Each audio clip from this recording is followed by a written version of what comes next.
Hello दोस्तों, कैसे हो आप सभी। तो आज हम नया लेक्चर पढ़ेंगे ऑप्टिक्स का, लेक्चर नंबर 4। अब तक हमने 3 लेक्चर्स पढ़ लिए हैं।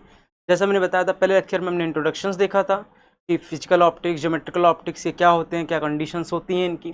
दूसरे लेक्चर में हमने पढ़ा था कि कुछ बेसिक जो डिफिनीशंस हैं हमारे पास, सारे उन डिफिनीशंस के बारे में, रिफ्रैक्टिव इंडेक्स क्या होते हैं, ऑप्टिकल मीडियम्स क्या होते हैं, इनके बारे में हमने पढ़ा था। और लास्ट लेक्चर यानी कि कल के लेक्चर में जब हमने पढ़ा था, हमने क्या पढ़ा था उसमें, हमने पढ़ा था कि ऑब्जेक्ट रियल कब कहेंगे, कब हम उसको वर्चुअल कहेंगे, कब हम इमेजेस को रियल कहेंगे, कब हम इमेज को वर्चुअल कहेंगे। इन सब के बारे में हमने कल की क्लास में पढ़ा था। और हमने पढ़ा था कि रिफ्लेक्शंस क्या होता है, जब कोई किरण जिस माध्यम में आती है पुनः उसी माध्यम में वापस लौट जाती है। सेम देखो, जिस माध्यम में आए उसी माध्यम में वापस लौट गई तो हम इसको कहते हैं रिफ्लेक्शन। और ये बात भी याद रखना कि जो रिफ्लेक्शन, उसमें ना फ्रीक्वेंसी में कोई चेंज होता है, ना वेवलेंथ में कोई चेंज होता है, ना वेलोसिटी में कोई चेंज होता है लाइट की। क्यों? क्योंकि सेम मीडियम में सब कुछ जा रहा है। एयर में आया तो एयर में ही सब कुछ चला जा रहा है। तो यहाँ पर हमने इन सब टॉपिक्स को पढ़ा था। अब अगर हम आगे बात करते हैं तो हमने वहाँ पर लॉ ऑफ रिफ्लेक्शन पढ़ा था कि इंसिडेंट रेज जो होती हैं, रिफ्लेक्टेड रेज, और जो नॉर्मल होते हैं, जो इंसिडेंस पॉइंट होते हैं, सब के सब एक ही प्लेन में, जैसे मैंने बोर्ड में बनाया था तो उसी बोर्ड में ही वो क्या करते हैं, लाई करते हैं। फिर हमने जो नेक्स्ट टॉपिक पढ़ा था वो क्या था कि एंगल ऑफ इंसिडेंस और एंगल ऑफ जो रिफ्लेक्शन होता है वो क्या होता है, सेम होता है, I is equal to are. फिर हमने पढ़ा था कुछ केसेस कि नॉर्मल आएगा तो सेम उसी डायरेक्शन में वापस लौट जाएगा। और हमने डिफरेंट पढ़ा था कि कॉनकेव सरफेस के लिए कैसे होगा, प्लेन सरफेस के लिए कैसे वहाँ पर लाइट रिफ्लेक्ट करेगी। और फिर हमने पढ़ा था कॉन्वेक्स सरफेस के लिए कैसे लाइट रिफ्लेक्ट करती है। फिर हमने पढ़ा था कि एंगल ऑफ डेविएशन, जिसको हमने डेल्टा लिखा था, कि एंगल ऑफ डेविएशन जो होगा वो क्या होगा। तो हमने पढ़ा था उसका कितना होता है एंगल ऑफ डेविएशन, वो होता है हमारा 180 माइनस 2i। आई क्या था हमारा, एंगल ऑफ इंसिडेंस। तो हमने ये पढ़ा था। और एंगल ऑफ जो डेविएशन, अब मान लो बहुत सारे मिरर्स हो जाएं तो क्या होंगे, तो उनके बारे में हम आज डिस्कस करेंगे। तो आज हमारा जो टॉपिक रहेगा प्लेन मिरर का रहेगा, कि प्लेन मिरर के बारे में हम जानेंगे कि क्या होता है। लेकिन उससे पहले हम जो रिफ्लेक्शन का नियम है उसका वेक्टर फॉर्म देखते हैं, क्योंकि कभी कभी एग्जाम में डायरेक्ट आ जाता है कि निम्न में से कौन सा वेक्टर फॉर्म है रिफ्लेक्शंस का, यानी कि जो लॉ ऑफ रिफ्लेक्शन है उसका वेक्टर फॉर्म क्या होगा। तो आज हम उस वेक्टर फॉर्म को पढ़ लेते हैं, बहुत ही सिंपल सी चीज़ है। तो vector form of law of reflections. तो पहले ये टॉपिक स्टार्ट करते हैं। तो चलिए आज अपना नेक्स्ट लेक्चर चालू करते हैं, जो हमारा रहेगा कि vector form of law of reflections क्या है। इसके बारे में हम पढ़ने वाले हैं। ठीक, क्या पढ़ने वाले हैं, वेक्टर फॉर्म मतलब सदिश रूप, vector form of law of reflection. 2 से 3 लेक्चर और रहेगा, उसके बाद प्रॉब्लम्स चालू हो जाएंगे। सब कुछ प्रॉब्लम्स वैसे आज से ही स्टार्ट हो जाएंगे, क्योंकि जो बेसिक चीज़ें थी वो मैंने क्लियर कर दिया है। अब यहाँ से हम प्रॉब्लम्स जो है धीरे धीरे लेकर चलेंगे। तो जैसे अब वेक्टर फॉर्म तो उस पर प्रॉब्लम्स, प्लेन मिरर में कुछ तो उस पर भी कुछ प्रॉब्लम्स। तो इस तरह से हम धीरे धीरे प्रॉब्लम्स की तरफ बढ़ते रहेंगे। और कोशिश किया करो कि जो मैं चूंकि रिकॉर्डेड लेक्चर्स रहेंगे तुम्हारे, तो जो भी मैं प्रॉब्लम्स कराऊँ या दूँ उसे एक बार वीडियो को पॉज करके खुद से करने का ट्राई करो, और कमेंट में आंसर भी दो, जिससे पता चले कि हाँ कि तुमने क्वेश्चंस को लगाया है, खुद से ट्राई किया हुआ है। ठीक, तो vector form of law of reflection, कि जो लॉ ऑफ रिफ्लेक्शन है उसका वेक्टर फॉर्म क्या है, यानी कि सदिश रूप। अगर मैं हिंदी में बोलूं तो परावर्तन का सदिश रूप हो जाएगा। परावर्तन का सदिश रूप क्या होगा,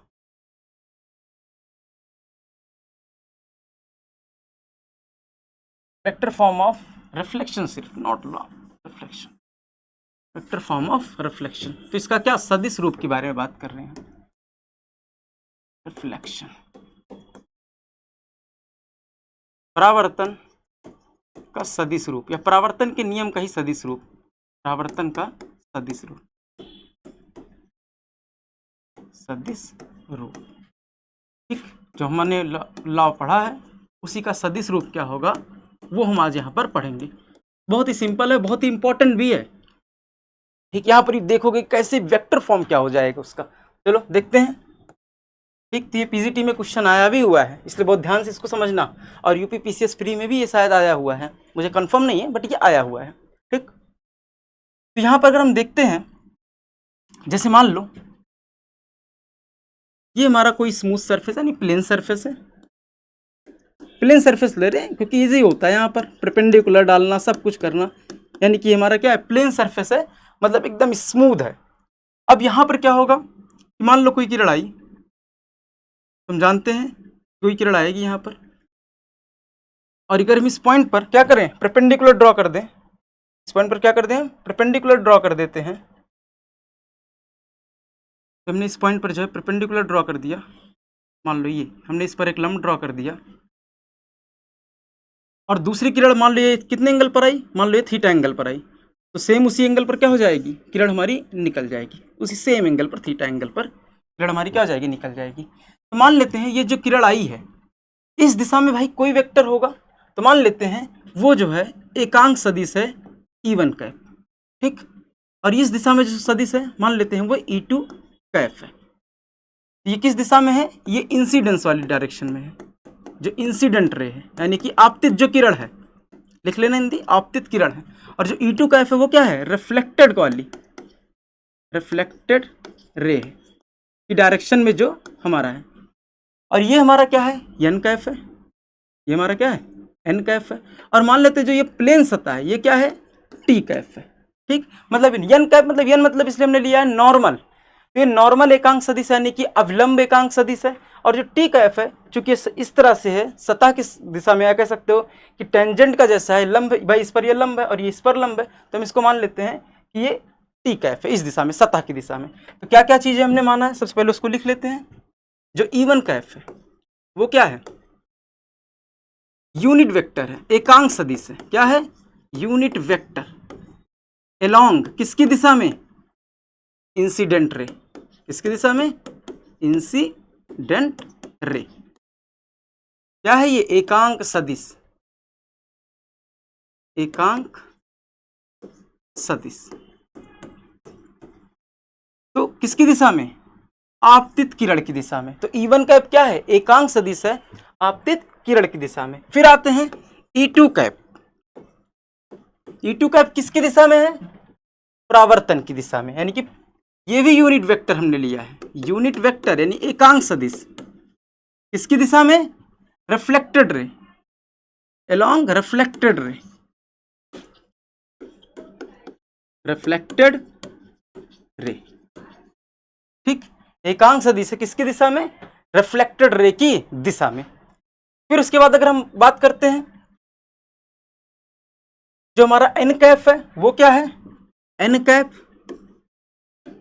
ये भी एकांक सदिश है किसकी दिशा में, अलोंग नॉर्मल, नॉर्मल की दिशा में। बस मैं इनके सबको लिख दे रहा हूं कि क्या है ताकि कंफ्यूजन ना रहे। और यहां हमारा जो टी कैफ है वो भी यूनिट वेक्टर है, ये भी एकांक सदिश है किसकी दिशा में, अलोंग प्लेन,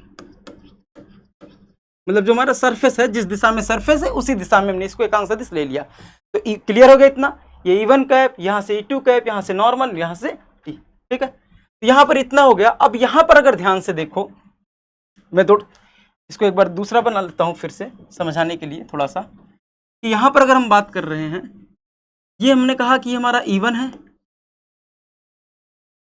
ठीक। फिर हमने यहां पर कहा ये हमारा, यहां से हमने इसको नॉर्मल ड्रॉ कर दिया, मान लो ये मैंने कहा थीटा एंगल है, कितना एंगल है ये, थीटा, जिस डायरेक्शन में आया उसी माध्यम में वापस लौट जाएगा, कितने एंगल पर, सेम एंगल पर, थीटा, ठीक। ये हमारा है एन कैप और ये हमारा जो है टी कैप है, ये हमारा प्लेन सरफेस है। अब अगर ध्यान से देखो, अगर हम इसका जो है कंपोनेंट निकालें इस डायरेक्शन में,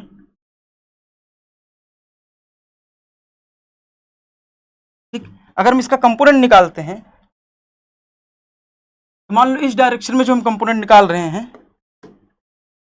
ये मान लो आता है हमारा, कुछ आएगा, क्या आएगा, अब ध्यान से देखो, ये एंगल थीटा है, ये अगर थीटा है तो ये भी थीटा होगा, तो इस डायरेक्शन में हमारा क्या आ जाएगा, कॉस थीटा आ जाएगा,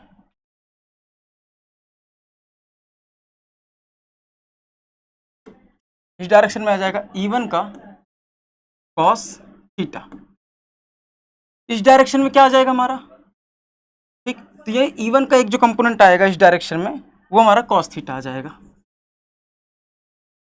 कॉस है। और ये किस डायरेक्शन में आ रहा है, ध्यान से देखो, एन कैप की, किस डायरेक्शन में, एन कैप की डायरेक्शन में, लेकिन निगेटिव डायरेक्शन में आ रहा है। तो अगर हम इसी तरह से इधर क्या आ जाएगा, साइन का कंपोनेंट आ जाएगा, इधर साइन का कंपोनेंट आ जाएगा। तो अगर इसको लिखें E1 कैप तो क्या हो जाएगा, E1 कैप, तो इस डायरेक्शन में हमारा साइन और इस डायरेक्शन में हमारा कॉस, तो E1 cap is equal to हो जाएगा sine theta, sine theta, sine theta किस डायरेक्शन में, टी कैप की डायरेक्शन में, ये हो जाएगा साइन थीटा टी कैप। फिर कॉस थीटा किस डायरेक्शन में, डाउनवर्ड है, यानी कि डाउनवर्ड मतलब निगेटिव डायरेक्शन में, तो ये निगेटिव डायरेक्शन में यन कैप के, लेकिन किस डायरेक्शन में, निगेटिव, माइनस का, तो माइनस का कॉस थीटा यन कैप।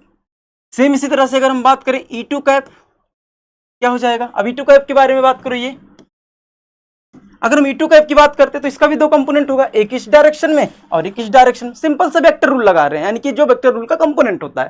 तो यहां से ई टू की दिशा देखेंगे, इस डायरेक्शन में आएगा, एक इस डायरेक्शन में जाएगा हमारा,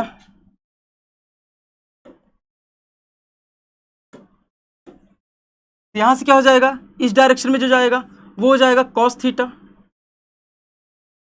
कॉस थीटा, और इस डायरेक्शन में जो जाएगा वो हो जाएगा हमारा, एक मिनट, ये हो जाएगा हमारा साइन का, और ये हो जाएगा हमारा कॉस का।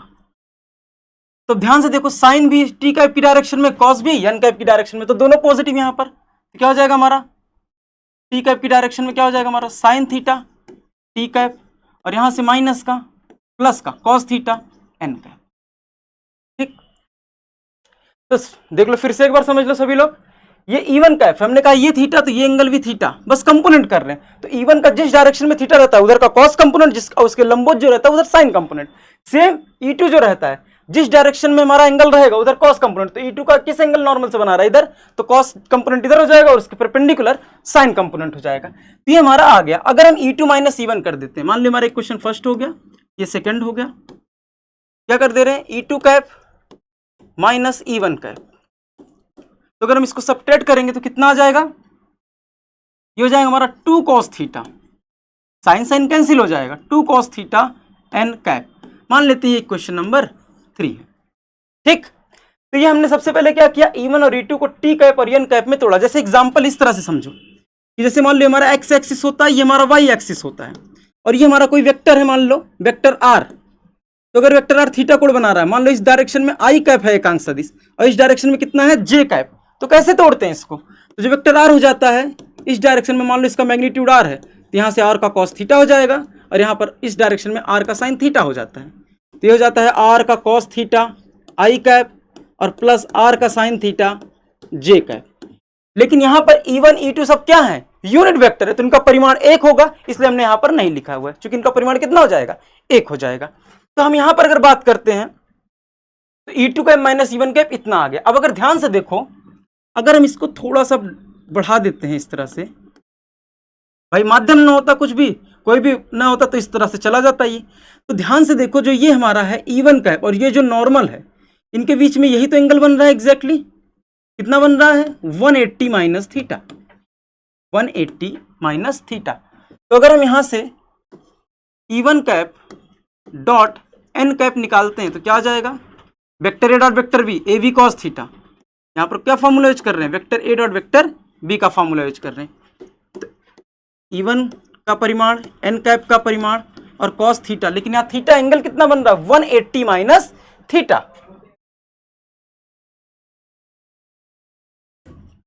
180 माइनस थीटा। तो यहां पर cos 180 माइनस थीटा कितना होता है, माइनस का cos थीटा। ये हो जाएगा E1 cap dot N cap is equal to minus का cos थीटा। ये अगर हम इक्वेशन 4 लिख देते हैं। अब अगर ध्यान से देखो थर्ड और फोर्थ को, तो देखो cos थीटा जहां पर है, दिख रहा है cos थीटा, और थर्ड में देखो cos थीटा, तो cos थीटा की जगह पर हम इस वैल्यू को पुट कर सकते हैं, E1 cap dot N cap, तो रखो वहां पर, क्या आ जाएगा, E2 cap is equal to, क्या हो जाएगा हमारे पास, E2 cap minus E1 cap is equal to, minus cos theta रखो, कॉस थीटा की जगह रखोगे तो ये हो जाएगा -2 E1 cap dot N cap, और ये हो जाएगा एन कैप। एकदम इजी में समझना। सबसे पहले हमने E1 का लिखा कंपोनेंट फॉर्म में, हमने टी कैप और एन कैप एक तरह से एक्स और वाई एक्सिस मानकर चलो दिमाग में। तो E1 का एक वेक्टर था, इसका कंपोनेंट कर लिया, और E2 एक वेक्टर था, हमने इसका कंपोनेंट कर लिया। बेसिक वेक्टर रूल लगाया है कंपोनेंट का, ये हमने कर लिया। तो हमने इस समीकरण 1 और 2 को घटा दिया, ठीक, इक्वेशन जो हमारा था सेकंड माइनस हमने क्या कर दिया, इक्वेशन फर्स्ट कर दिया, घटाने पर इतना आ गया, इक्वेशन थर्ड हो गया। फिर हमने E1 डॉट एन कैप निकाल लिया, और यहाँ E1 इस डायरेक्शन में, एन कैप ये, तो हमेशा एंगल एंटी क्लॉकवाइज लेते हैं, अगर क्लॉकवाइज लेंगे तो निगेटिव एंगल माना जाता है, तो हमने ये लिख दिया, ये इतना आ गया। अब ये बन गया हमारा। अब अगर हम यहां से थोड़ा सा इसको अरेंज करते हैं तो क्या हो जाएगा, अरेंज करने पर हो जाएगा E2 कैप। E2 कैप किसकी दिशा में है, रिफ्लेक्टेड रे की दिशा में है। E1 cap minus 2 times of E1 cap dot N cap. तो ये हमारा है वेक्टर फॉर्म। क्या है हमारा, वेक्टर फॉर्म, जिसका लॉ ऑफ रिफ्लेक्शंस का। तो ये लॉ ऑफ रिफ्लेक्शन यानी कि जो परावर्तन का हमने नियम पढ़ा है उसका ये वेक्टर फॉर्म में है। ठीक, यानी कि अगर हमें इंसिडेंट रे का वेक्टर दिया गया हो, नॉर्मल एक तरह से उसका यूनिट वेक्टर दिया गया हो, तो हम इजिली निकाल सकते हैं कि E2 कैप का यूनिट वेक्टर क्या होगा। फॉर एग्जाम्पल मैंने कहा, मान लो मिरर ऐसे रखा हुआ है, ठीक, अब ये मिरर है, मान लो किसी डायरेक्शन में कह सकते हैं हम, हो सकता है भाई ये मान लो किसी डायरेक्शन में गिवन है हमको, और दूसरा हमने कहा कि नॉर्मल है, ये है, सपोज कर लो ये जो है एग्जाम्पल के रूप में प्लेन जो है, मान लो डायरेक्शन उसकी दे दी गई है आई cap plus J cap plus के कैप डायरेक्शन में जो सतह है, और जो नन अवलंब है वो आई कैप प्लस जे कैप की डायरेक्शन में है। तो क्वेश्चन तुमसे पूछ ले सकते हैं कि E2 कैप की डायरेक्शन क्या होगी। तो बस एक तरह से हमें यहाँ पर इस तरह के क्वेश्चन लिखे कि रिफ्लेक्टर रे का यूनिट वेक्टर क्या होगा, वो हमें क्वेश्चन बताना रहता है।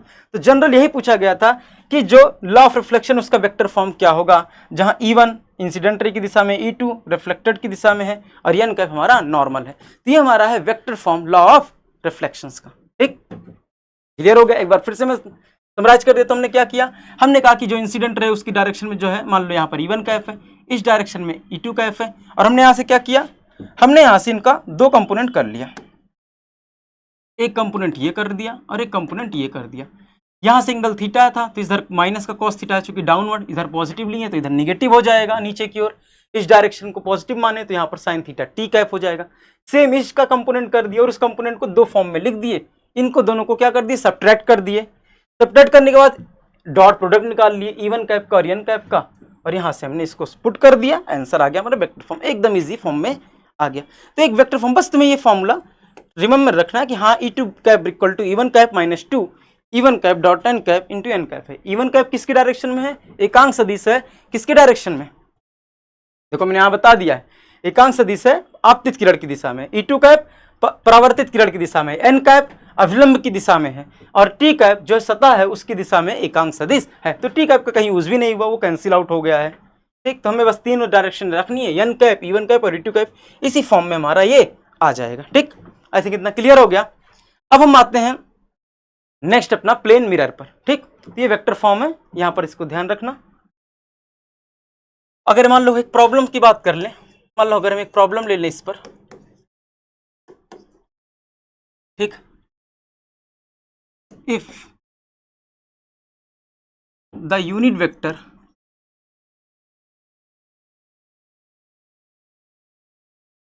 अलोंग नॉर्मल, मतलब नॉर्मल की दिशा में, देखो मैं यहां पर हिंदी बोल दे रहा हूं इसकी, कि अगर एकांक सदिश किसकी दिशा में, नॉर्मल की दिशा में, I cap plus J cap by root 2 है। ठीक, I cap plus J cap by root 2, अगर इसका मैग्नीट्यूड निकालोगे तो 1 आएगा। एकांक सदिश चेक करने का सिंपल सा तरीका है, जो भी वेक्टर दिया गया उसका मैग्नीट्यूड निकाल लो, मैग्नीट्यूड निकालोगे अगर एक आ रहा है तो एकांक सदिश है। ठीक, and unit vector along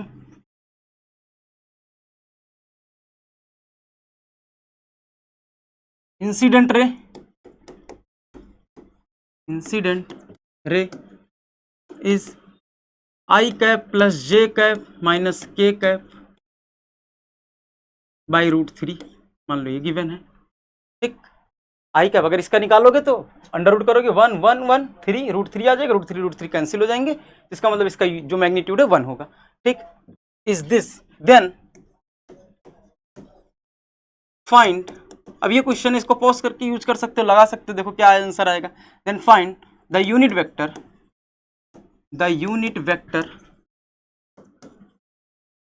along the reflected ray, along the reflected ray. अब देखो ये जैसे तुम लोगों में जानते हो कि एलटी में दोनों होने हैं, मेंस भी होने हैं, प्री भी होने हैं, तो मेंस में इस तरह के क्वेश्चन आ सकते हैं, ठीक। शॉर्ट में, लघुत्तरीय में ये आ सकता है, बेसिक में लगाने के लिए। अब इस क्वेश्चन को आसानी से लगाओ, पूरे 8 मार्क्स के जो भी रहते हैं, 8 मार्क्स का या 10 मार्क्स का, वो तुम्हें मिल जाएगा आसानी से। अब क्या रहेगा यहाँ पर, फॉर्मूले पर आते हैं। क्या था formula, E2 cap is equal to E1 cap minus 2 times of E1 cap dot N cap N cap, ठीक। अब हमें क्या निकालना है, E1 cap dot N cap निकालना है। तो हमें E1 कैप गिवन है, क्या गिवन है E1 कैप, मतलब I cap plus J cap minus K cap divided by √3। अगर हम बात करते हैं नॉर्मल N कैप भी गिवन है, क्या है I cap plus J cap divided by √2। तो अगर हम यहाँ से E1 cap dot N cap करते हैं तो कितना आ जाएगा, ठीक, यहाँ से करो, dot I cap plus J cap minus K cap divided by √3 minus dot I cap plus J cap divided by √2। यहाँ से कितना आ जाएगा, √6 हो जाएगा, और I cap dot I cap 1, J cap dot J cap 1 divided by √6 is equal to 2 अपन कितना आ गया, √6 आ गया। ये वैल्यू आ गई हमारी, वैल्यू पुट कर दो, आंसर आ गया तुम्हारा। E2 cap is equal to E1 cap कितना है, I cap plus J cap minus K cap divided by √3 minus 2 times, ये पूरी वैल्यू आ गई है 2/√6 और इंटू I, ये कितना है I cap plus J cap divided by √2, ये इतना है।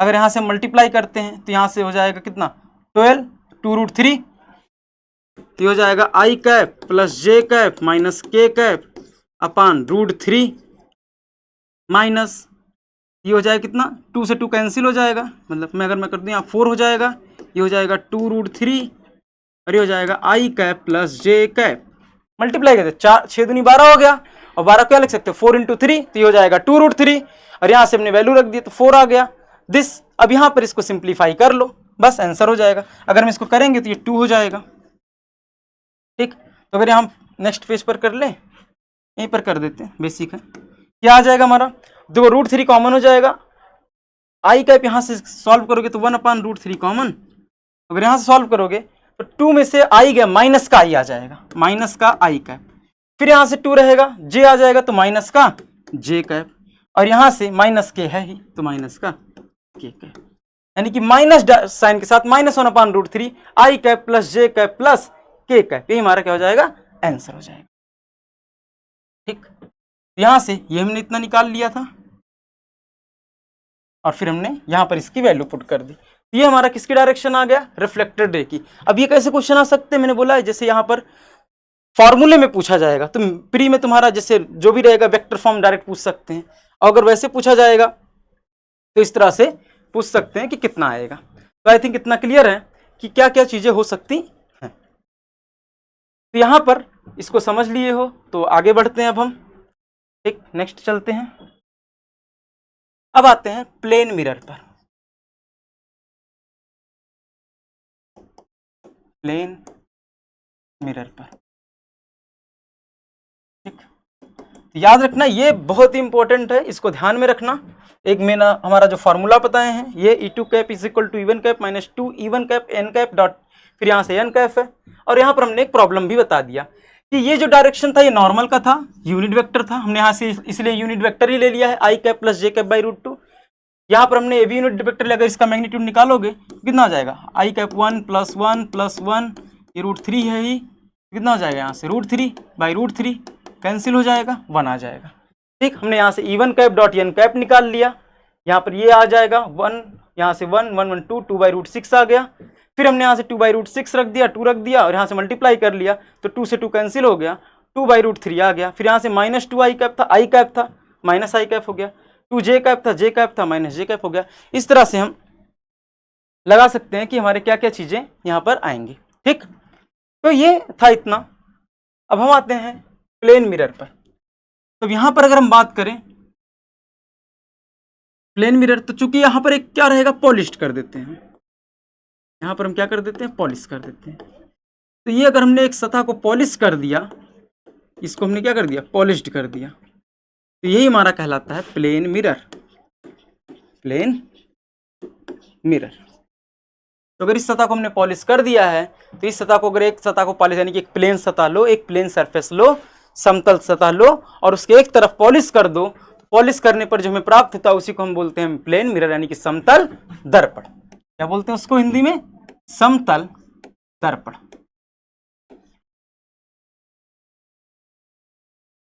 समतल दर्पण कहते हैं। ठीक, अब यहां पर भी वही सेम रूल लगेगा, किरण आएगी, जिस पॉइंट पर आएगी वहां पर हम क्या ड्रॉ कर देंगे? नॉर्मल।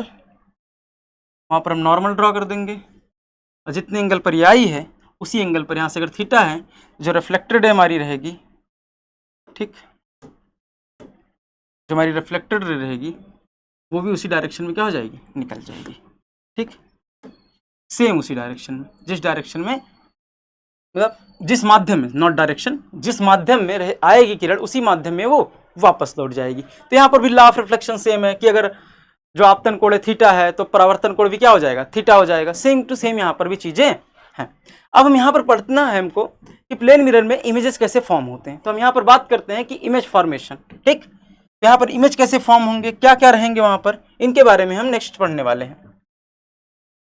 ठीक, यहाँ पर हमने लिखा है तो प्लेन मिरर में तो image formation, image formation, image formation by plane mirror. देखो ये सब चीजें तुम्हें जाननी रहेंगी क्योंकि इन सब चीजों की सहायता से हम आगे ऑप्टिक्स को समझ सकते हैं, क्योंकि पूरी की पूरी ज्योमेट्रिकल ऑप्टिक्स में जो है रे का ही पूरा का पूरा खेल है। यहाँ पर पूरा का पूरा रे का ही खेल है।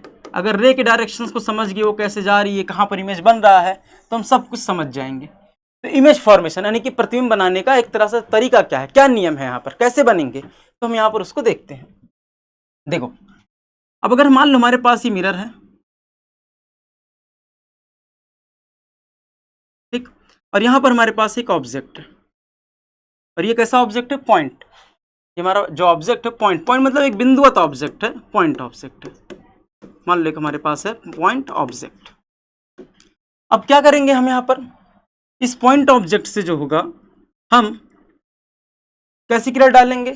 जैसे हमने तुम लोगों को बताया था कि अविलंबवत एक किरण पड़ सकती है कि जिस लंबवत पड़ेगी फिर उसी में वापस लौट आएगी। जैसे यहाँ पर एक किरण आई, अविलंबवत गई, इस पॉइंट पर आई तो पुनः उसी माध्यम में क्या हो जाएगी? रिफ्लेक्ट। अगर हम इसको पीछे बढ़ाएंगे तो कहीं पीछे ये दिखेगी ऐसे हमको। ठीक, अब अगर हम बात करते हैं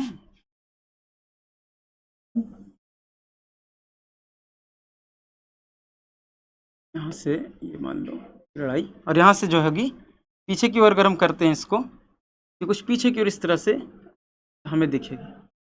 ठीक, कुछ इस तरह से। अब अगर हम बात करते हैं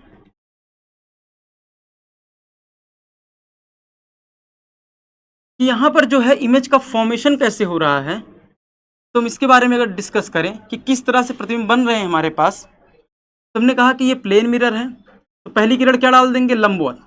पहली किरण लंबवत, ये पॉइंट ऑब्जेक्ट, पहली किरण इसके परपेंडिकुलर हमने डाल दी। तो जिस डायरेक्शन में डाला ये उसी डायरेक्शन क्या हो गई? वापस लौट आई। उसी डायरेक्शन में ये किरण हमारी वापस लौट आई। लेकिन अगर हम पीछे बढ़ाएंगे तो अगर मान लो मिरर ना होता तो ऐसे पीछे जाते हुए दिखती, कहीं मिलती जाकर। दूसरा क्या हो जाएगा, कोई भी किरण अगर हम किसी भी एंगल पर डालते हैं, मान लो एक किरण हमने किसी भी एंगल पर डाल दिया, मान लेते हैं थीटा एंगल पर, यहाँ से कोई भी गया, इस पॉइंट पर आया, यहाँ पर नॉर्मल ड्रॉ करेंगे। तो अगर ये थीटा एंगल है, यहाँ पर हमने जैसे ही नॉर्मल ड्रॉ किया, अब पहली किरण मैंने क्या बोला, पहली किरण ऐसे जाएगी और जिस माध्यम में अगर लंबवत गई है तो पुनः उसी डायरेक्शन में वो वापस लौट आएगी। वहां पर कोई भी उसका विचलन नहीं होगा या मुड़ेगी नहीं किसी एंगल पर। क्यों? क्योंकि सेम कोण है, 0 डिग्री, जैसे हमने बताया था नॉर्मल से। दूसरा जो क्या था कि जहां पर जाएगी वहां पर परपेंडिकुलर डाल दो, law of reflection, incidence angle और जो रिफ्लेक्टिव एंगल हो सेम क्या होगा? थीटा होगा। अब अगर हम इसको पीछे बढ़ाएंगे, इसको अगर हम पीछे बढ़ाते हैं तो ये हमें कहीं मिलती हुई दिखाई देगी। अगर हम इसको पीछे बढ़ा रहे हैं तो ये हमें कहीं मिलती हुई दिखाई देगी। जैसे इसको पीछे बढ़ाओ, यहां पर एक पॉइंट मिलेगा, तो पहली जो किरण गई दूसरी किरण गई, दो किरणें एक दूसरे को एक जगह पर कट कर रही हैं। तो हमेशा रख लो कि प्रतिबिंब बनना है तो कम से कम हमें 2 किरणें चाहिए, क्योंकि जब भी 2 किरणें कटेंगी तो हमें पता लगेगा कि हाँ पर वहीं पर कटेंगी रियल में या वर्चुअली, यानी कि कटती हुई प्रतीत होंगी या एक्चुअल में जाकर किरणें जो है वहां पर मिलेंगी। तो अगर किरणें वहां पर मिलती हुई प्रतीत होती हैं हमको या वहां पर वास्तव में मिल रही हैं, तो वहीं पर हमारा प्रतिबिंब बनेगा। कैसे? कब? जब रिफ्लेक्शन होने के बाद या परावर्तन होने के पश्चात। तो यहां पर मिलेंगे, तो यहीं पर इस वस्तु, मान लो वस्तु O है, इसी का प्रतिबिंब यहां पर बनेगा I। तो सेम जो यहां पर ऑब्जेक्ट रहेगा, हम यहां पर क्या करते हैं कि हमें किन्हीं दो किरणों को चाहिए। अब वो दो किरणें हम क्या कर सकते हैं, तो पहली सिंपल किरण हो सकती है कि हम पहली किरण लंबवत डाल दें, क्योंकि जिस यहां पर अगर इस पर आपतित होती है फिर परावर्तित भी उसी डायरेक्शन में हो जाएगी। यहां पर हमें किसी कोण का झंझट नहीं है कि हाँ वहां पर सेम उसी तरह से। दूसरा, जैसे हमने लॉ ऑफ रिफ्लेक्शन में बताया कि जो जिस कोण पर वहां पर आपतित होगी, परावर्तन के पश्चात पुनः उसी माध्यम में वापस लौटेगी और सेम कोण बनेगा, यानी कि जिसको हम लोग बोलते हैं परावर्तन कोण, परावर्तन के नियम के अकॉर्डिंग। तो अगर ये थीटा कोण यहां पर हमने, जैसे यहां पर आपतित हुई, हमने यहां से क्या कर दिया, लंब डाल दिया, और जितने कोण पर यहां पर गई उसी कोण पर क्या हो जाएगी, ये वापस चली जाएगी। तो ये हमारा, अगर हम इस किरण को पीछे बढ़ाए हैं, इस किरण को जैसे हमने कहा यहां से थोड़ा सा पीछे बढ़ा दिए हैं, तो जिस या पीछे बढ़ाने पर ये इस पॉइंट पर आकर मिल रही है, तो एक किरण ये वाली मिलती हुई प्रतीत हो रही है, दूसरी यहाँ पर, दोनों किरणें मिलती हुई इस पॉइंट पर प्रतीत हो रही हैं। तो यहाँ पर हमारा इस वस्तु O का जो है प्रतिबिंब बन गया।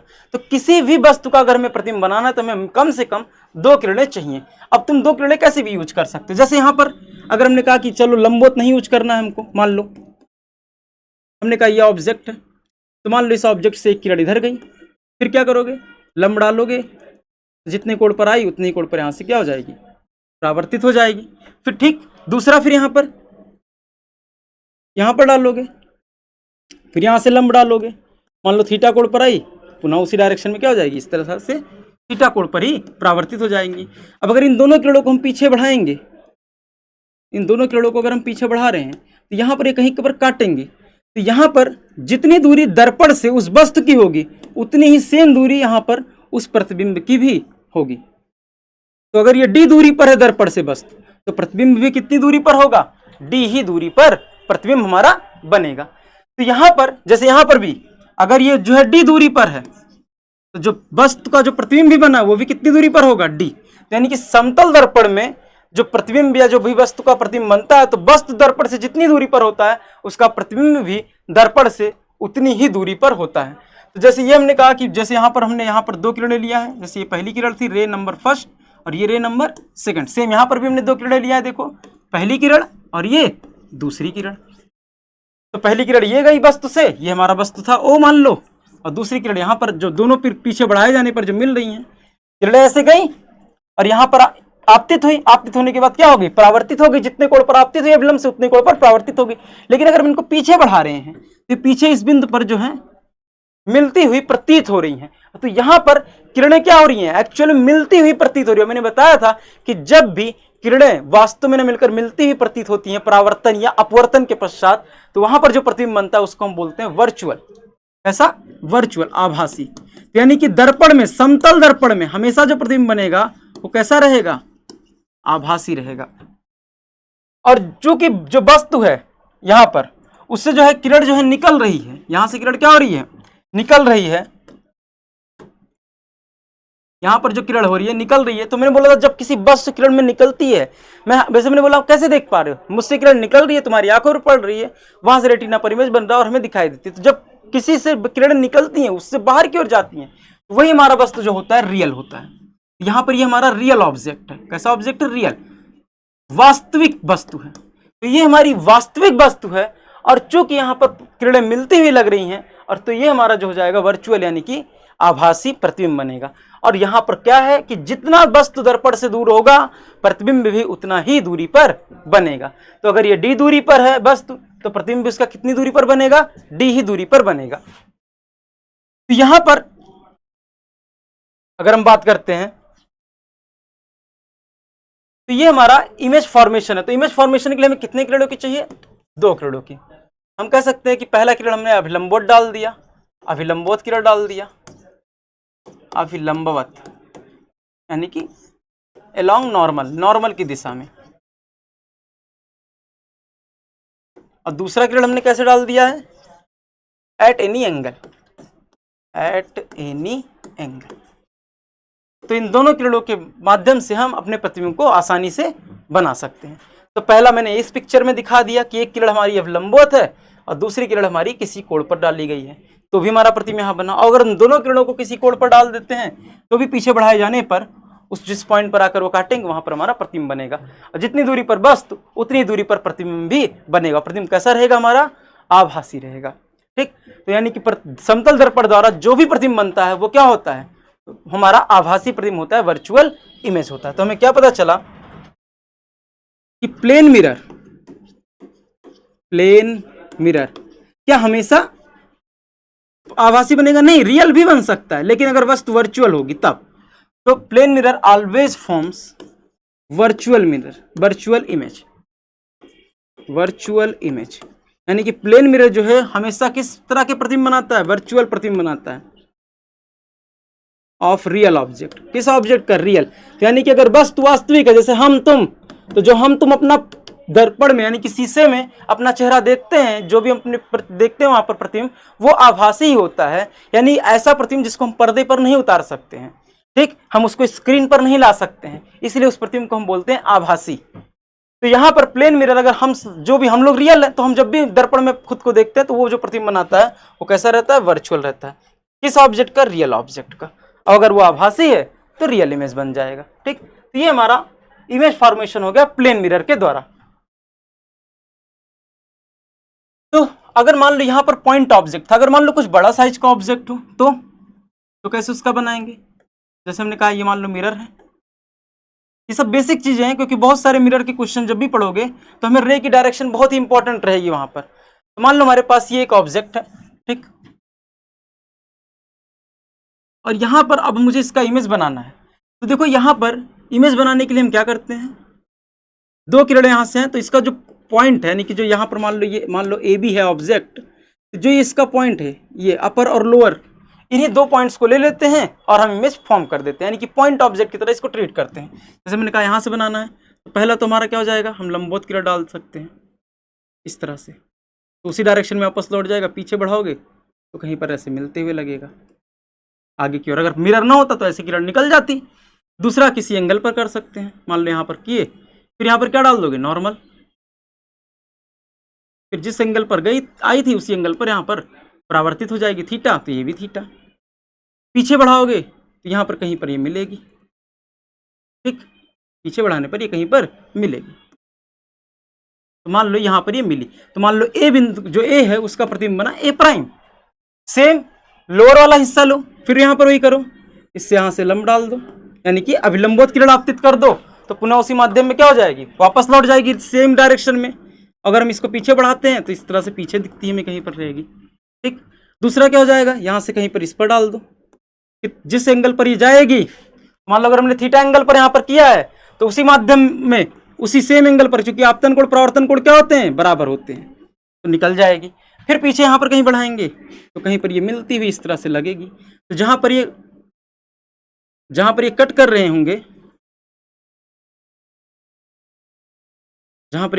होंगे, वहीं पर हमारा प्रतिबिंब बनेगा। तो मान लो इस पॉइंट पर कट कर रहा है, तो यहीं पर हमारा प्रतिबिंब बना, तो मान लो ये बी प्राइम है, किस बिंदु का? बी का। तो ए, तो हम क्या करना, जब भी कोई, जैसे मेरा इमेज बनाना है, तुमको फॉर्मेशन करना है, कहा गया कि किरण आरेख द्वारा दिखाओ, तो इस तरह के क्वेश्चन तुम्हारे जो मेंस हैं उसमें आ सकते हैं। कह सकते हैं मान लो एक मिरर दे दिया, वहां पर एक ऑब्जेक्ट रख दिया गया और कहा गया कि इसका इमेज फॉर्म करो, इसका मतलब किरण आरेख द्वारा। किरण आरेख का मतलब क्या होगा? कि इस तरह से रे डायग्राम के द्वारा दिखाना रहेगा कि उसका इमेज कैसे बनेगा। ये भी सिंपल सा लघु उत्तरीय में आ सकता है, एलटी में। तो यहाँ पर अगर ये एंगल आया तो यहाँ पर, अब ये मैं प्लेन के लिए बता रहा हूँ, लेकिन रूल सबके लिए सेम है। हमें कम से कम दो किरणें चाहिए किसी भी पॉइंट का प्रतिबिंब बनाने के लिए। तो यहाँ पर देखो बिंदु ए, तो जब भी किसी एक्सटेंड, जैसे मेरा बनाना है तो सर का एक ले लो और एक पैर का ले लो, दोनों का बना दो, तो वो वस्तु का हम प्रतिबिंब आसानी से बना सकते हैं। तो इस पॉइंट हमने ए को पकड़ लिया, इसका अपर जो पोर्शन था, ये जो अपर पोर्शन था, और इस पॉइंट का हमने जो लोअर पोर्शन था हमने इसको पकड़ लिया, और इसका जो इमेज बना यहाँ पर वो मान लो हमारा इस तरह से आ गया ए प्राइम, और इसका जो आया हमारा बी प्राइम आ गया। अब अगर हम इसको मिला दें तो यहां से ए बी का जो इमेज बना है क्या बना है? ए प्राइम बी प्राइम बना है। जितनी लेंथ इसकी है, मान लो एल लेंथ का है ये, तो सेम लेंथ इसकी भी है एल लेंथ। इसका मतलब कि अगर हम शीशे में अपने यानी कि प्लेन समतल दर्पण में अपने इमेज को देखते हैं तो हमारे इमेज में कोई चेंज नहीं आता। हमारी इमेज की जो लेंथ होगी, जो लंबाई होगी, वो सेम रहेगी, वो घटेगी या बढ़ेगी नहीं। दूसरा कि जितना डिस्टेंस इस पॉइंट का यहां से मान लो डी डिस्टेंस पर है ऑब्जेक्ट, तो प्रतिबिंब भी सेम डिस्टेंस पर होगा। थोड़ा बहुत फिगर में गड़बड़ी हो गई है, बट वो सेम ही डिस्टेंस पर रहेगा। तो जितना यहाँ से d सेम यहाँ पर वो भी डिस्टेंस हमारा रहेगा। तो हमें यहाँ से क्या पता चला कि पहला पॉइंट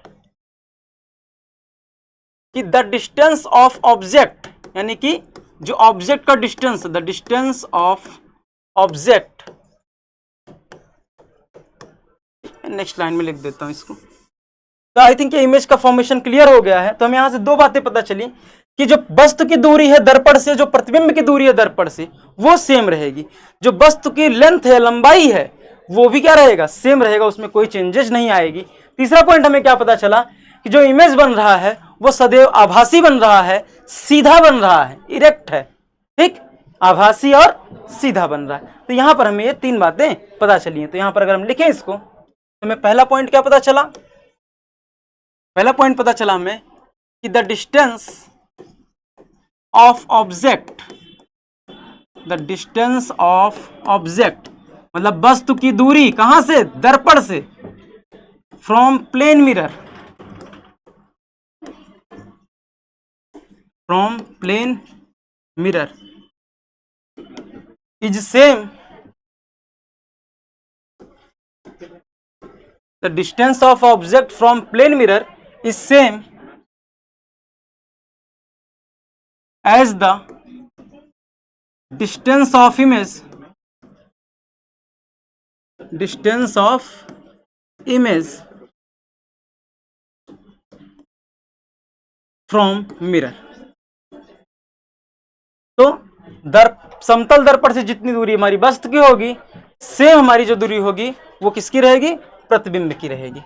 दूसरा पॉइंट हमारे पास क्या है, दूसरे पॉइंट पर अगर हम आते हैं तो दूसरा पॉइंट क्या मिला हमको, अगर हम फिगर से देखें कि जो हमारा इमेज बन रहा है वो कैसा है, हमेशा इरेक्ट है और आभासी है। तो ये इरेक्ट रहेगा और आभासी रहेगा। तो सेकंड पॉइंट पर आते हैं,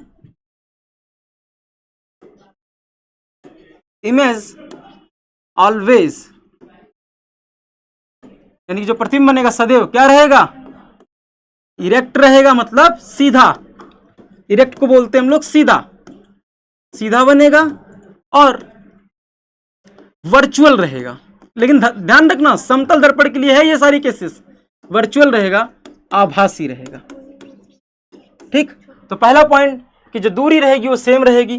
जैसे हमने अगर यहाँ छोटा सा मिरर बना लें, ये वस्तु है, इसकी दूरी यहाँ से d है ऑब्जेक्ट की, जो इसका प्रतिबिंब होगा सेम उसी दूरी पर यहाँ पर उसी पॉइंट पर रहेगा लंबवत, ये हमारा आई रहेगा, ठीक। तो इमेज जो होगा हमारा कैसा रहेगा, इरेक्ट रहेगा और वर्चुअल रहेगा।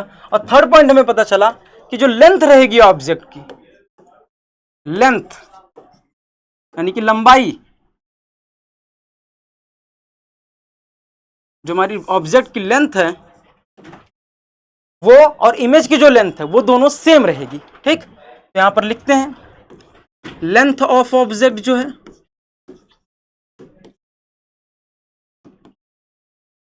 वो लेंथ ऑफ इमेज की क्या रहेगी, सेम रहेगी। कोई दोनों के लेंथ में कोई भी चेंजेस नहीं आना है। तो ये में तीन बातें पता चली इमेज से। तो फॉर्मेशन आई थिंक क्लियर हो गया है, कैसे इमेज बनेगा। यहाँ पर लंब डालेंगे और किसी एंगल पर हम डाल सकते हैं, तो दोनों तरीका हमने समझा दिया। कोई अगर पॉइंट ऑब्जेक्ट ना होकर एक्सटेंडेड ऑब्जेक्ट है, मतलब उसकी कुछ लंबाई है, इसको हम बोलते हैं एक्सटेंडेड ऑब्जेक्ट, मतलब उसकी कुछ क्या है, लंबाई है। तो उसके लिए हमने इमेज फॉर्मेशन समझा दिया कैसे होगा, ठीक। इन सब का बहुत यूज होगा। जैसे क्वेश्चन में आ गया कि तुम्हें अपने पूरे प्रतिबिंब को देखने के लिए तुम्हें अपने से आधे इमेज की लंबाई की दर्पण की आवश्यकता होती है, लेकिन अगर कुछ से कहा गया कि इसको किरण आरेख द्वारा समझाइए, तो इस तरह से छोटे छोटे क्वेश्चन जो है तुम्हारे लघु उत्तरीय में, मेंस के सिलेबस में आ सकते हैं। या अभी हम जब आगे पढ़ाएंगे तो और भी बहुत सारे क्वेश्चन आएंगे। तो इस तरह से ये क्वेश्चन आ सकता है कि ऐसे दे देंगे वस्तु और यहाँ दर्पण दे देंगे, कहेंगे इसको किरण आरेख द्वारा इसके प्रतिबिंब को समझाइए, बस। तो वहां पर समझाना रहेगा तुमको और कुछ लिख देना रहेगा कि कैसे कैसे हमने किरणें लिया हुआ है। और ये में तीन बातें पता चल गई कि क्या होते हैं, वस्तु दूरी सेम रहेगी, लेंथ सेम रहेगा और जो लंबाई रहेगी वो नहीं रहेगी। और यहाँ पर इमेज कैसा बनेगा, इरेक्ट रहेगा और वर्चुअल रहेगा, यानी सीधा और आभासी बनेगा, ठीक। अब अगर हम यहाँ पर आते हैं नेक्स्ट टॉपिक पर कि जो यहाँ से हमने तो इमेज फॉर्मेशन देख लिया, लेकिन अब जो है इन सब के एप्लीकेशन से एक तरह से हम कहेंगे यहाँ पर कैसे इनको अप्लाई करेंगे। लेकिन उससे पहले हम थोड़ा सा मिरर के बारे में और यहाँ प्लेन मिरर के बारे में जान लेते हैं। अब यहाँ पर हम क्या करने वाले हैं कि मान लो हमारे पास ये मिरर है, ठीक, और यहाँ पर जो कोई किरण है मान लो इस पर आकर आपतित हो रही है, और यहाँ पर हमने क्या ड्रॉ कर दिया, नॉर्मल ड्रॉ कर दिया। यहाँ से हमने नॉर्मल ड्रॉ कर दिया, जितने एंगल पर यहाँ पर नॉर्मल है सेम उसी डायरेक्शन में हमारा इस तरह से ये भी किरण भी चली जाएगी थीटा एंगल पर। लेकिन मान लो अगर हम कहें, अगर हम रे की डायरेक्शन को अल्फा डिग्री घुमा देते हैं, मान लो हमने जो आपतित किरण है उसकी डायरेक्शन ये कितनी थी, एंगल थीटा था, मान लो हमने किरण को किसी डायरेक्शन में क्लॉकवाइज एंटी क्लॉकवाइज में अगर हम इसको किसी डायरेक्शन में घुमा देते हैं, मान लो हमने अल्फा कोण घुमा दिया, तो क्वेश्चन आ सकता है कि यदि हम आपतित किरण को 30 डिग्री घुमा देते हैं तो परावर्तित किरण कितने डिग्री घूम जाएगी। तो ऐसे बेसिक से क्वेश्चंस आ सकते हैं। तो मान लो हमने आपतित किरण को कितने डिग्री घुमा दिया, कुछ थीटा डिग्री हमने इस आपतित किरण को घुमा दिया। तो मान लेते हैं ये जो आपतित किरण है हमने इसको इस डायरेक्शन में घुमा दिया, कितने डिग्री, मान लो अल्फा डिग्री घुमा दिया। तो अब बताओ ये कितना एंगल बना रहा है, यहां से लंब से थीटा प्लस अल्फा डिग्री बना रहा है, थीटा प्लस अल्फा। तो हम जानते हैं कि परावर्तन के नियम से तो जितना नॉर्मल से वहां पर कोण बनेगा आपतित किरण का, सेम वहीं पर उतना ही हमारा क्या रह जाएगा, अवलंब से परावर्तित भी किरण भी उतना ही कोण बनाएगी। तो अगर हम यहाँ पर बात करें कि कितना यहाँ पर रह जाएगा, तो देखते हैं, तो ये अल्फा प्लस थीटा, तो यानी कि ये भी इस तरह से जाएगा, कितना हो जाएगा हमारा अल्फा प्लस थीटा ही कोण बनाएगा वो, ये जो रहेगा हमारा ये भी हमारा अल्फा प्लस थीटा, यानी कि ये भी कितना ही घूम गया, अल्फा। तो अगर हम आपतित किरण को अल्फा डिग्री घुमाते हैं चाहे क्लॉकवाइज, अगर हम यहाँ से देखें तो हम इसको किस डायरेक्शन में घुमाए हुए हैं, यहाँ पर अगर हम घुमाते हैं तो यहाँ पर क्लॉक रहता, हमने इस डायरेक्शन में घुमाया यानी कि एंटी क्लॉकवाइज घुमाया। तो अगर हमने इसको एंटी क्लॉकवाइज घुमा देते हैं तो क्वेश्चन ऐसे आ सकता है कि यदि आपतित किरण को 30 डिग्री क्लॉकवाइज घुमाया जाए तो परावर्तित किरण कितना डिग्री घूमेगी, तो वो भी उतना ही डिग्री 30 डिग्री क्लॉकवाइज ही घूम जाएगी। तो इस तरह के क्वेश्चंस एग्जाम में आ सकते हैं। इसका मतलब तो आपतित किरण को अगर हम जितने डिग्री घुमाते हैं तो परावर्तित किरण भी उतना ही डिग्री घूम जाती है। तो यहाँ पर हमारा ये पहला पॉइंट है, मतलब पहला केस कर सकते हो, केस नंबर फर्स्ट, कि इफ इंसिडेंट रे यानी कि आपतित किरण, यदि आपतित किरण if incident ray is turn alpha angle, then reflected ray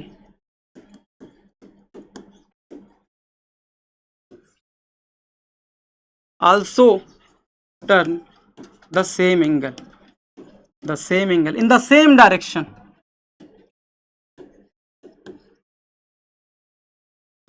in the same direction। ठीक, तो यहां पर हम इस तरह से इसको देख सकते हैं कि यहां पर कितना हो जाएगा, सेम एंगल। ठीक, तो यहां पर अगर हम बात करते हैं कि अगर हम किरण को वैसे ही रखें तो हम यहाँ पर इतना क्लियर हो गया कि जितना डिग्री हम यहाँ पर घुमा रहे हैं सेम उसी डायरेक्शन में घूम जाएगा। लेकिन अगर ध्यान से देखो तो ये जो होगा इस डायरेक्शन में, यहाँ से ये जो किरण थी या ऐसे थी, हमने इसको ऐसे घुमाया है इस डायरेक्शन में, कैसे, एंटी क्लॉकवाइज में। तो यहाँ पर देखो ये भी जो घुमा है इस डायरेक्शन में घूम गया है, तो अगर यहाँ से देखो तो ये अपोजिट एक तरह से घुमा हुआ है। तो यहाँ पर हमें किस कॉन्सेप्ट का हमने यूज किया, हमने सिर्फ यूज किया है कि एंगल ऑफ रिफ्लेक्शन और जो एंगल ऑफ हमारा इंसिडेंस होता है यानी कि आई और आर परस्पर बराबर होते हैं, इसी सेम का हमने यहाँ पर यूज किया है। ठीक, तो अगर हम एक क्वेश्चन लिखें,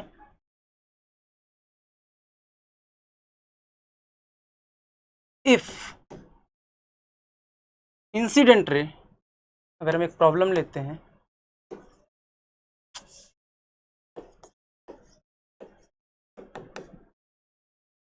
शायद ये दूसरा प्रॉब्लम है, पहला प्रॉब्लम हमने ले लिया था, एक मिनट,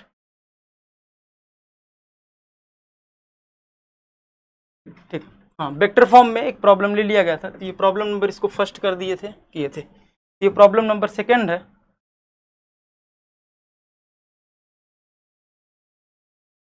प्रॉब्लम नंबर सेकंड है, इफ इंसिडेंट रे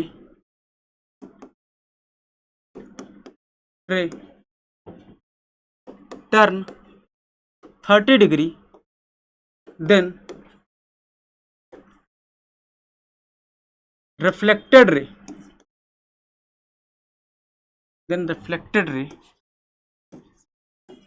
will turn कितने डिग्री वो घूम जाएगा। पहला यहाँ पर है 30 डिग्री, दूसरा यहाँ पर है 60 डिग्री, थर्ड है नो चेंज, मतलब कोई भी चेंज नहीं होगा, जैसा किरण था वैसे ही रहेगा। मान लो फोर्थ है 90 डिग्री। समझा? अभी हमने पढ़ा कि जितना डिग्री यहाँ पर हम मूव करेंगे सेम उतना ही डिग्री ये भी घूम जाएगा, तो यानी कि सेम रहेगा, यानी 30 डिग्री। ये हमारा सही हो जाएगा। अब आते हैं केस नंबर सेकंड पर। तो अगर केस नंबर सेकंड की बात करें, अब तक हमने क्या किया कि हमने जो हमारा किरण था उसको मिरर को सीधा रखा था, यानी कि मिरर में कोई चेंज नहीं किया, हमने किरण को घुमाया। अब मान लो अगर हम आपतित किरण को रहने दे रहे हैं और मिरर को थीटा कोण घुमा दे रहे हैं, तो अगर हम मिरर को ही थीटा कोण घुमा दें तो अगर हम बात करें परावर्तित किरण कितना कोण घूम जाएगी, तो अगर हम मिरर को ही थीटा कोण घुमा देते हैं तो परावर्तित किरण कितना घूमेगी उस पर बात करते हैं। तो मान लो हमारे पास ये मिरर है और यहां पर किरण आती है, ठीक, यहां पर अगर हमने विलंब डाल दिया, एक मिनट,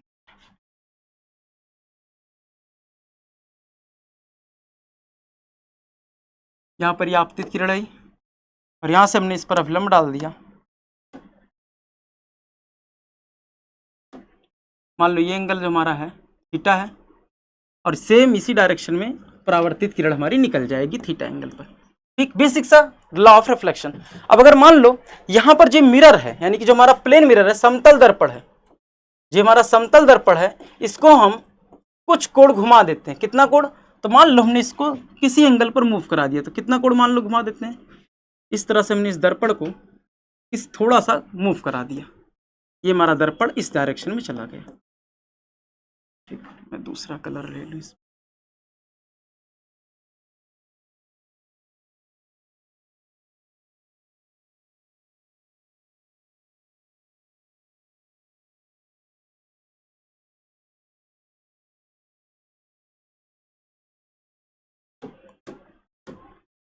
मान लेते इसको हमने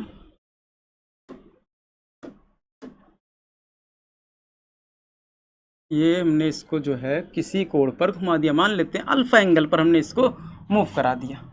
आपतित किरण को हमने वैसे ही रहने दिया, हमने सिर्फ दर्पण को अल्फा डिग्री घुमा दिया। तो अगर हमने दर्पण को अल्फा डिग्री यहाँ पर मूव करा दिया तो अब क्वेश्चन ये है कि जो यहाँ पर अल्फा, अब ये नॉर्मल चेंज हो जाएगा हमारा। नॉर्मल क्या हो जाएगा इस पर? अगर नॉर्मल ड्रॉ करोगे, अगर हम इस पर नॉर्मल ड्रॉ करेंगे तो ये इस डायरेक्शन में कुछ नॉर्मल जाएगा, कुछ ऐसा नॉर्मल रहेगा। मान लो पहला नॉर्मल मान लो n1 था, तो दूसरा नॉर्मल मान लेते हैं n2 है। तो जितना डिग्री इसको घुमाओगे उतना डिग्री ये भी घूम जाएगा, अल्फा ही डिग्री। तो जो ये एंगल थीटा जो था नॉर्मल, पहले ये एंगल जो बना रहा था थीटा, अब कितना बनाएगा? थीटा माइनस अल्फा बनाएगा। क्योंकि हमने यहाँ पर क्या किया है, इसको हमने अल्फा यानी मिरर को हमने अल्फा डिग्री घुमाया, तो जो नॉर्मल रहेगा वो भी कितना ही डिग्री घूमेगा हमारा, जो नॉर्मल रहेगा वो भी हमारा उतना ही डिग्री घूम जाएगा। तो नॉर्मल हमारा कितना डिग्री घूम गया? अल्फा डिग्री घूम गया। पूरा एंगल तो थीटा था, तो ये कितना एंगल हो जाएगा? ये हो जाएगा हमारा थीटा माइनस अल्फा।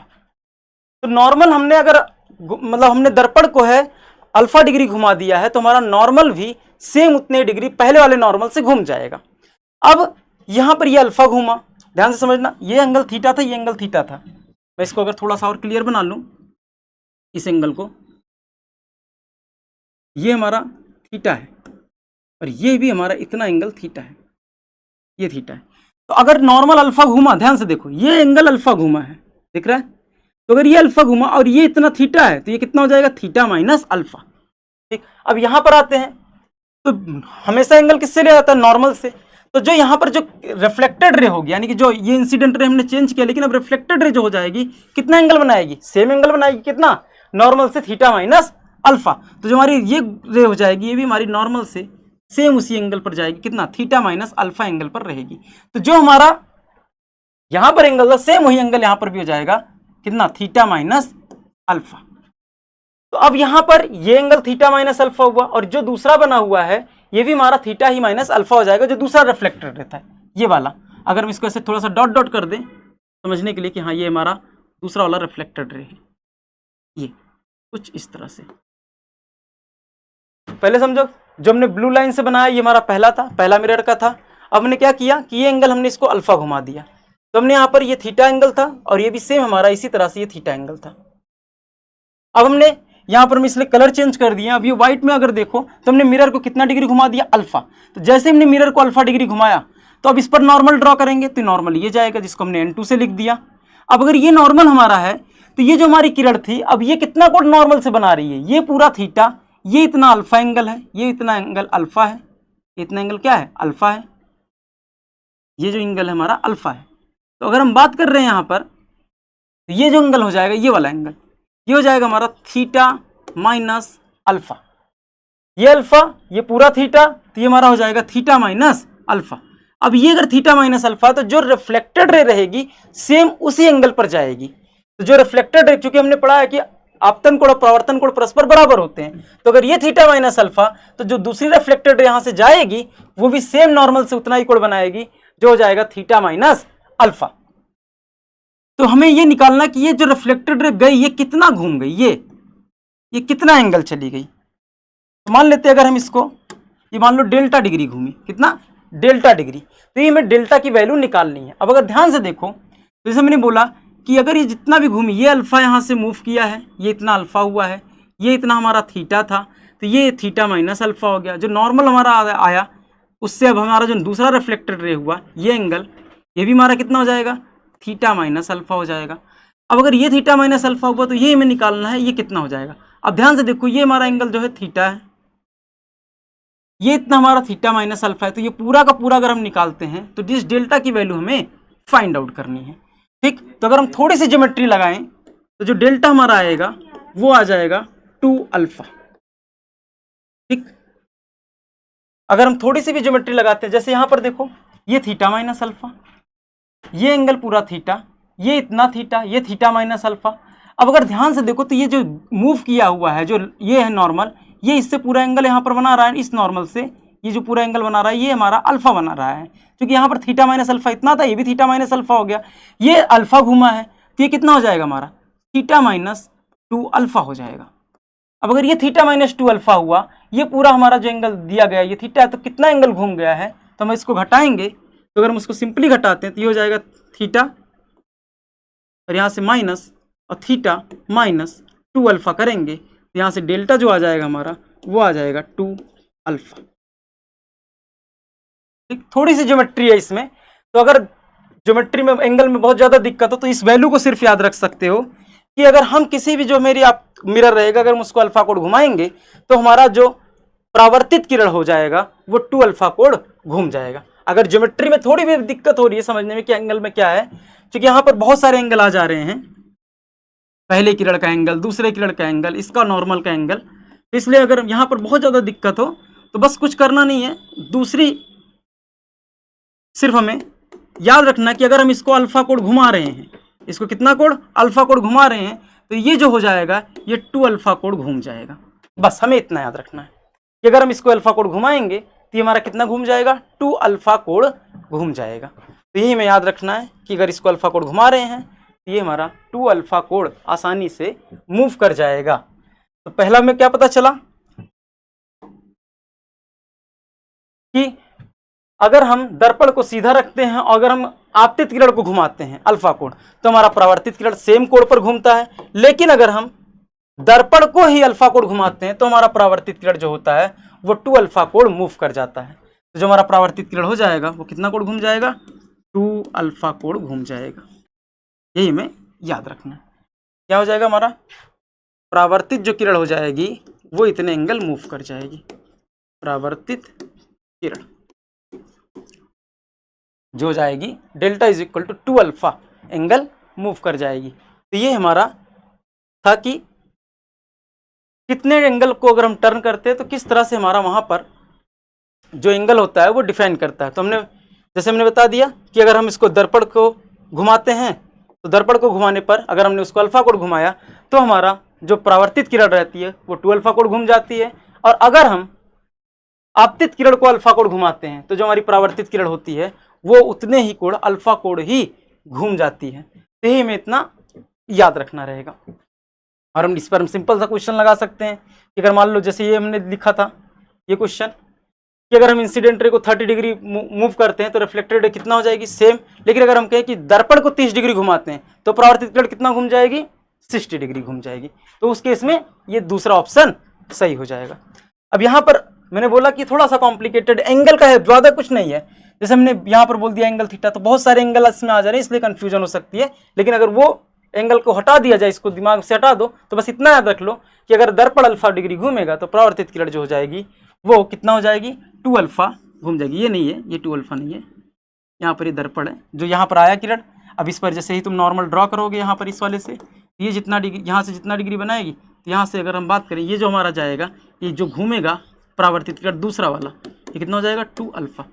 मैं इस पर बना लूँ, ये हमारा पहला जो आपतित किरण था, ये हमारा दूसरा नॉर्मल है N2, ये पहला नॉर्मल है N1, और यहाँ से ये हमारा पहला था रिफ्लेक्टेड रे पहला, और ये हमारा दूसरा रिफ्लेक्टेड रे था। तो इतना याद रख सकते हो, ठीक। बहुत ज़्यादा एंगल में कन्फ्यूजन अगर हो रहा है तो बस इस वैल्यू को सिंपली हम याद रख सकते हैं।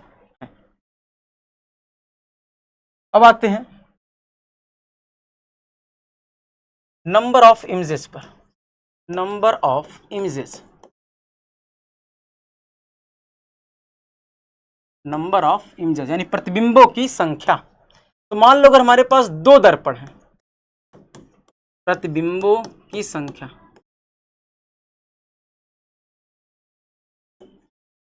तो मान लो अगर हमारे पास 2 दर्पण हैं और उन 2 दर्पण जो है किसी कोण पर रखे हुए हैं और क्वेश्चन ये पूछ लिया गया कि इनके प्रतिबिंबों की कितनी संख्या होगी, इनके प्रतिबिंबों की संख्या बताओ। तो देखो अगर हम मान लो हमारे पास 2 दर्पण हैं, मान लेते एक दर्पण ये है, दूसरा दर्पण मान लो ये है, ठीक। अब मान लो अगर एक दूसरे से 90 डिग्री पर है, या एक दर्पण मान लो ये है और दूसरा दर्पण मान लो ये है, मान लेते हैं ये दोनों एक दूसरे से किसी डिग्री पर है, थीटा डिग्री पर है। तो 2 दर्पण एक दूसरे से मान लो यहाँ पर एंगल जो है कितना है थीटा डिग्री है। तो अगर 2 दर्पणों के बीच मान लो यहाँ से कोण थीटा डिग्री है और कोई वस्तु हम यहाँ पर रख दे रहे हैं, मान लो ये हमारा ऑब्जेक्ट है, ये मान लो हमारा ऑब्जेक्ट है, ठीक। तो अगर 2 दर्पण हैं और उनके बीच का कोण थीटा है और हम एक वस्तु को रख दे रहे हैं, तो अब ये क्वेश्चन उठता है कि जो हमने इन दोनों दर्पणों के बीच जो वस्तु रखा है वो कहाँ रखा है, किस पोजीशन पर है, और उनसे कितने नंबर ऑफ इमेजेस बनेंगे, यानी कुल प्रतिबिंबों की संख्या कितनी होगी, ठीक। तो यहाँ पर अगर हम प्रतिबिंबों की संख्या की बात करें तो वो कितनी बनेंगी, यहाँ पर हम बात करने वाले हैं। तो देखो अगर हमारे पास ये ऑब्जेक्ट है और यहाँ पर देखते हैं, बताओ ये जो ये कोण हो जाएगा कितना हो जाएगा, ये हो जाएगा 360 माइनस थीटा। तो यहाँ पर हमारा मेन रोल है 360 डिग्री का, क्योंकि पूरा जो पूरा सर अगर कोण को हम देख रहे हैं तो 360 जैसा रहेगा। तो भाई यहाँ पर रखें, इमेज इधर भी बन सकता है, इधर भी बन सकता है, यहाँ भी बन सकता है, इस साइड भी बन सकता है, इस साइड भी बन सकता है, इधर भी बन सकता है। तो कितने नंबर ऑफ इमेजेस बनेंगे उन्हें हमें निकालना है। तो सबसे पहले हम क्या करते हैं, हम n बराबर 360 बाई थीटा निकाल लेते हैं, ठीक। हम 360 बाई थीटा की वैल्यू पहले फाइंड आउट कर लेते हैं। उसके बाद क्या करते हैं, दूसरा पॉइंट फिर है, अगर यदि n जो है हमारा इवन है, n क्या है हमारा इवन है, मतलब सम संख्या है। कैसी संख्या, सम संख्या। तो अगर हमारा n जो है इवन नंबर है, सम संख्या है, तो नंबर ऑफ जो इमेज हो जाएगा, नंबर ऑफ इमेज, तो नंबर ऑफ जो इमेजेस बनेंगे हमारे एक कम बनेंगे। क्यों कम बनेंगे, क्योंकि जो 2 इमेज बनेंगे एक दूसरे पर ओवरलैप कर जाएंगे, मतलब 2 इमेज एक ही जगह पर जाकर बनेंगे। तो इसीलिए जो नंबर ऑफ इमेजेस हो जाता है यानी प्रतिबिंबों की संख्या हो जाती है वो एक कम हो जाती है। तीसरा, अगर हमने कहा कि if n is odd, n कैसा है, ऑड है, विषम संख्या है, ऑड है, विषम संख्या है, विषम संख्या है। तो अगर हमारा n जो है विषम संख्या तो यहां पर 2 केसेस बनते हैं। पहला केस क्या होता है, पहला केस बनता है कि अगर जो वस्तु है वो जो है बाइसेक्टर पर हो, मतलब कोण के अर्धक पर हो, यानी कि जो एक ऐसी लाइन जो दो कोणों को यानी कि प्रतिबिंबों के बीच के जो कोण हैं उनको आधा आधा का बांट देती हो।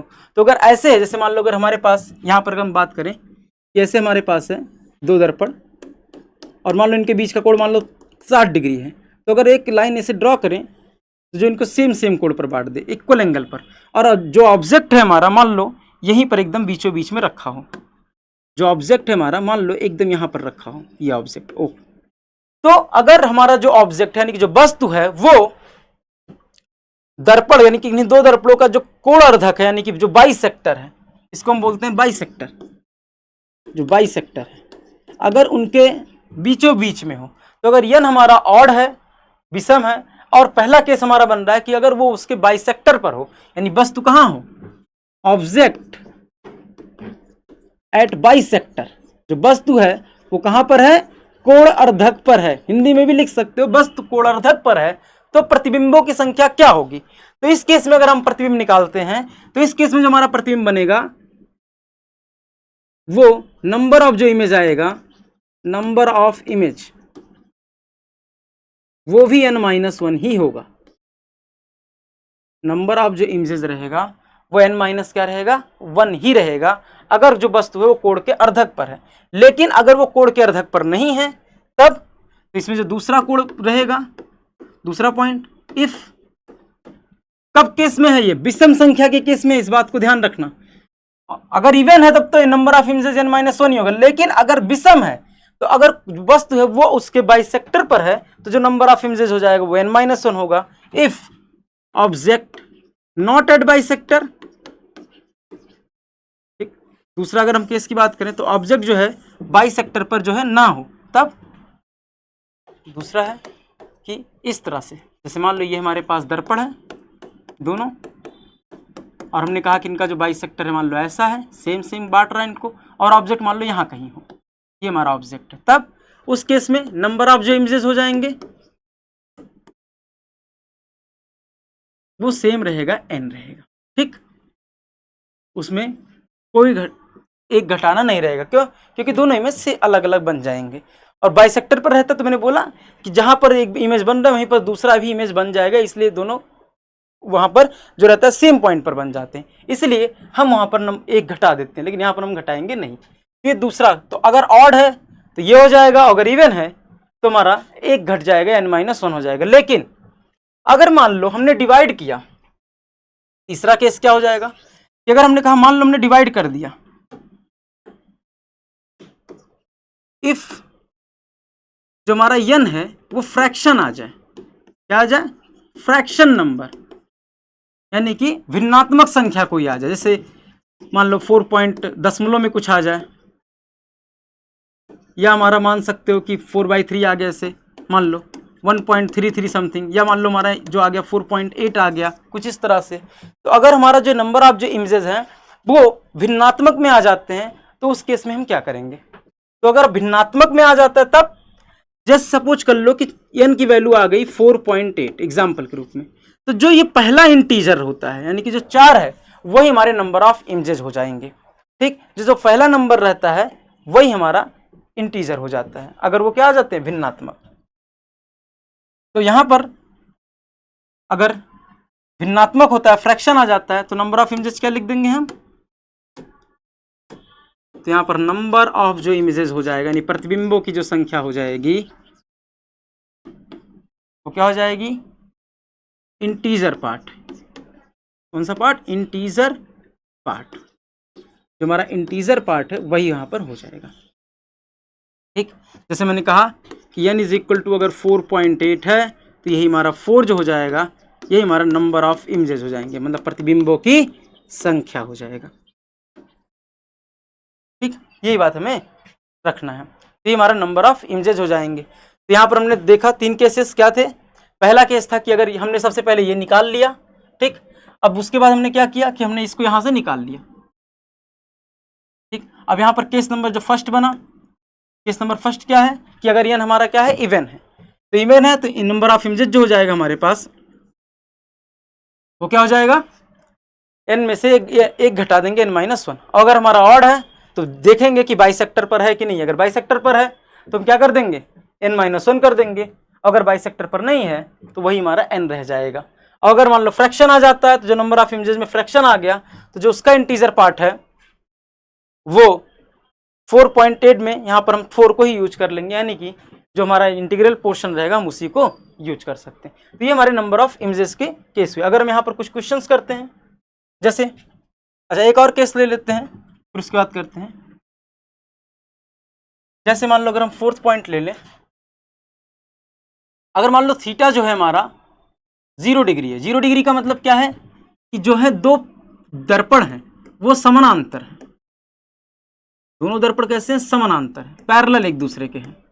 और मान लो इनके बीच में कोई ऑब्जेक्ट रख दिया जाए, मान लो ये ऑब्जेक्ट रख दिया गया, तो यहाँ पर नंबर ऑफ इमेजेस कितने बनेंगे। तो अगर इनको हम डिवाइड करते हैं 360 बाई 0 डिग्री करेंगे तो इन्फिनिटी जैसा, यानी कि इन्फिनिटी आ जाएगा, यानी कि बहुत सारे इमेजेस बनेंगे, यानी कि इन्फिनिट नंबर ऑफ इमेजेस बनेंगे। तो अगर दो दर्पण एक दूसरे के समांतर हैं तो प्रतिबिंबों की जो संख्या हो जाएगी वो क्या हो जाएगी, इन्फिनिट हो जाएगी। तो नंबर ऑफ इमेजेस जो हो जाएंगे वो इन्फिनिट हो जाएंगे, अनंत हो जाएंगे। ठीक, तो जो प्रतिबिंबों की संख्या हो जाएगी वो क्या हो जाएगी, अनंत हो जाएगी, इन्फिनिट हो जाएगी।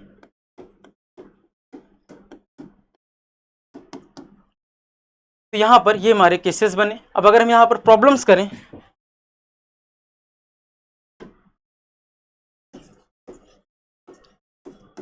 यहां से अगर हम प्रॉब्लम करते हैं, ठीक, यहां पर अगर प्रॉब्लम नंबर हम 3 लेते हैं कि मान लो हमारे पास दो दर्पण हैं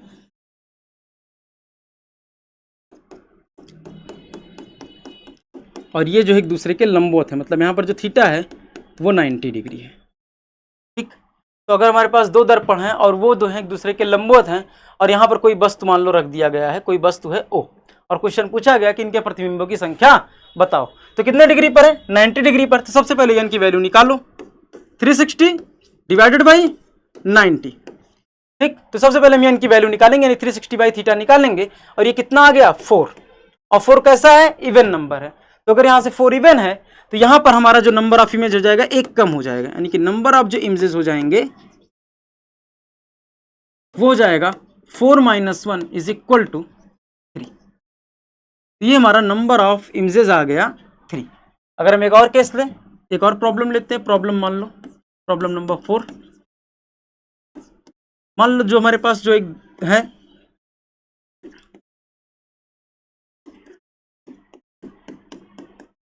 तो मान लेते हैं इनके बीच का जो एंगल है कितना ले लें,